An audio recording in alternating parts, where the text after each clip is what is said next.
Kerry, Ouais, ça va? ça va et vous? Très bien, depuis tout ce temps. Ouais, ça fait longtemps. Ça fait, je crois, 3 ans qu'on ton dernier Zénith, non?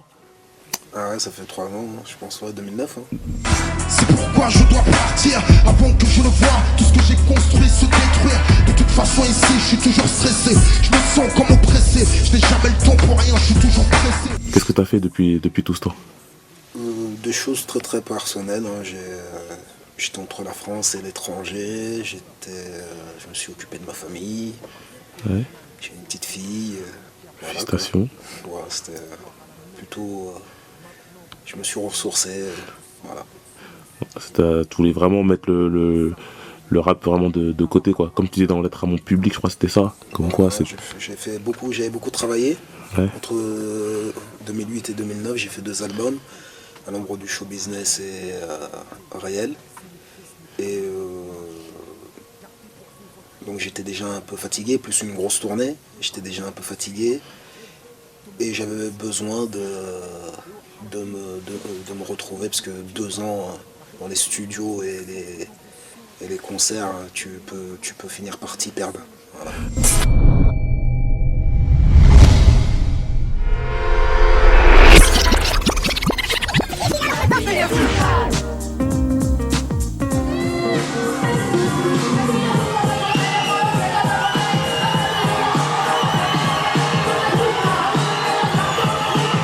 En fait, c'est le fameux documentaire dont j'avais parlé beaucoup aux gens. Ouais. C'est un documentaire qui est réalisé par Philippe Roiset et qui est produit par Soul Dalariana, qui sont les premiers producteurs des disques d'Idéal-J.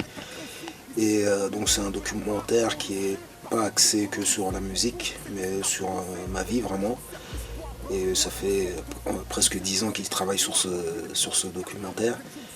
Et donc je l'avais promis entre guillemets aux fans, et ben il arrive enfin avec le disque 92-2012.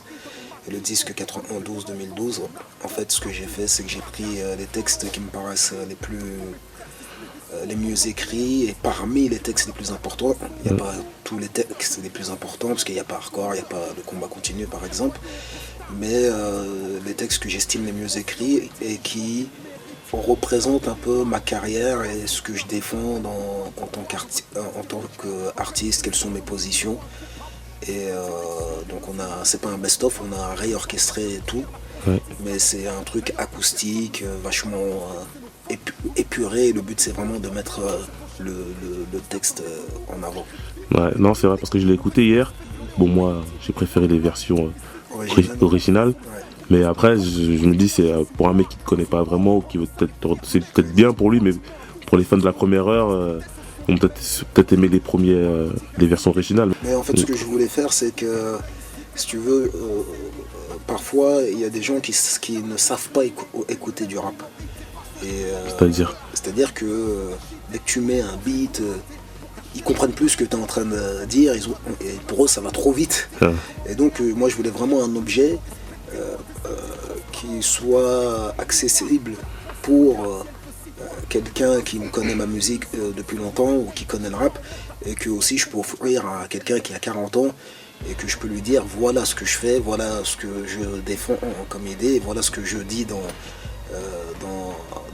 mes textes.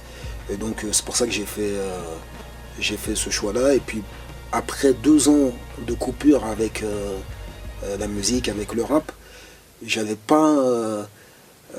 si tu veux, même au dernier moment, j'ai fait pas faire d'album, ou pas faire le théâtre des Bouffes du Nord, tout ça, parce que c'était quand même difficile de revenir d'où je venais là pendant ces 2 ans-là, pour refaire de la musique. Et donc j'aurais pas pu attaquer directement un album de rap, comme j'ai fait sur Réel ou Le Combat Continu.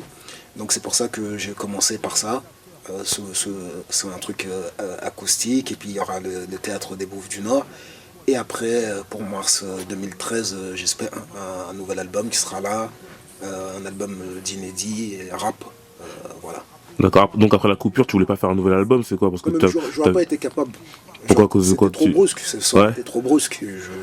Ça aurait été trop brusque. Je menais une vie paisible et tout. Je pouvais pas d'un coup me remettre à écouter des instrus, donc voilà. Donc là, c'est un album qui va faire la transition jusqu'au prochain album rap, voilà, pour mars 2013, si Dieu veut.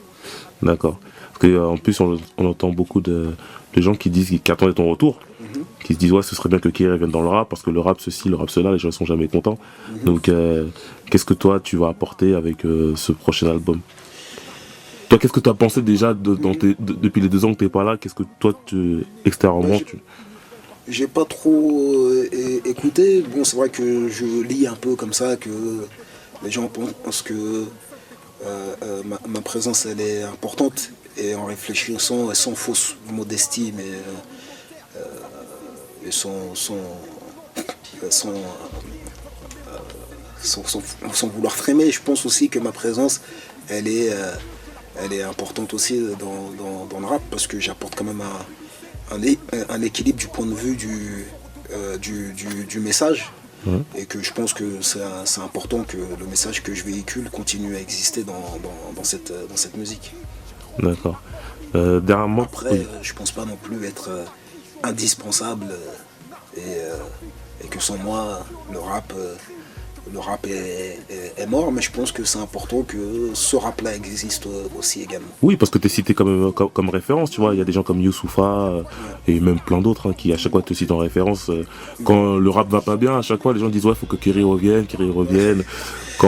Parce qu'en fait, dans le rap, il y a quand même il y a des gens qui donnent des impulsions, et qu'à un moment, si je fais un bon disque avec le message que je défends et que ça fonctionne, ça peut donner une impulsion dans un sens, comme l'impulsion peut arriver dans un autre sens, tu vois. Ouais, d'accord. Et là, dernièrement, t'es arrivé avec ton morceau Lettre à la République, qui a fait beaucoup parler, qui a fait beaucoup de bruit. Lettre à la République, à tous ces racistes, à la tolérance hypocrite, qui ont bâti leur nation sur le sang, maintenant s'érigent en donneurs de leçons. J'ai l'impression qu'il a été moins bien reçu que tes précédents retours, comme le combat continue, le retour du rap français, je crois, c'est ça. Les morceaux de retour, celui-là, c'était un peu mitigé, tu vois. En fait, non, ça dépend des gens et des attentes. En fait, attentes des gens. Ouais. Et il a moins fait le consensus, tu veux dire l'unanimité. Voilà, exactement. Je pense qu'il a moins fait le consensus parce qu'il touche des sujets sensibles, et qu'il a révélé certains malaises dans la société, et qu'il y a des gens qui ont fait semblant principalement de pas comprendre le message, parce que c'est un message en fait qu'ils ne veulent pas entendre. Ouais. Et je pense que c'est de là d'où vient cette division. Ouais. C'est parce que moi j'ai eu beaucoup de débats sur ça et je te défendais et je disais, et les gens ils disaient oui mais Kerry, quand tu écoutes ce morceau, il n'y a pas que les Noirs qui ont souffert, il y a les Chinois, il y a les Portugais, etc. Ouais. Et moi je répondais en disant que ce morceau il a l'air plus une réponse personnelle. J'ai relevé 3 critiques du morceau, et les 3 critiques elles sont bidons, et je peux les démonter rapidement. Parce qu'on ne peut pas prendre un morceau et le retirer de l'ensemble de ma carrière. Alors les 3 critiques, ce sont lesquelles? Il y a cette critique-là, où les gens disent non, vous n'êtes pas les seuls à souffrir. Mais est-ce qu'à un moment dans le texte, je dis qu'on est les seuls à souffrir? Est-ce que c'est pas moi qui écris Pleure en silence, dans lequel je dis tu peux souffrir sans venir de la banlieue, partout tu peux lire le même manque d'amour dans les yeux. Donc je le sais que je ne suis pas le seul à souffrir. Et en même temps, est-ce qu'un jour j'ai dit que j'étais le Gandhi du rap français, et que j'étais là pour porter la misère du monde entier? Je ne suis pas là pour porter la misère du monde entier. À un moment, je fais une musique qui s'appelle le rap, où je parle des choses que je connais, des choses que je vis ou que connaissent les gens qui me ressemblent avant tout, avant de parler d'autres choses. Et la souffrance dont j'ai voulu parler dans ce morceau, même si c'est pas la seule qui existe, c'est celle des gens qui sont principalement, qu'on le veuille ou non, des Noirs et des Arabes, et qui sont discriminés dans ce pays. Mais en fait, ces gens-là, ils auraient voulu que je dise pas, que je précise pas que ce sont les Noirs et les Arabes. Mais pourquoi? Parce qu'on est dans un pays qui a une culture quand même de l'hypocrisie, et qu'on aime bien que les choses restent lisses. La deuxième critique, c'est que ce serait un morceau anti-blanc. Alors qu'à aucun moment dans le texte, je dis vous les blancs. Je dis nous les arabes et les noirs. J'ai jamais dit que ça s'adressait aux blancs.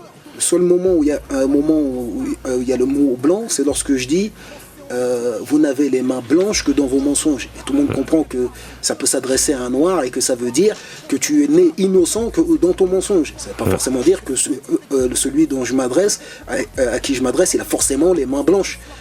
Et c'est moi qui ai écrit, il n'y a pas de couleur pour aimer, pas de couleur pour souffrir. C'est moi qui ai écrit sous combien de peaux blanches se cache la douleur. Donc comment on peut venir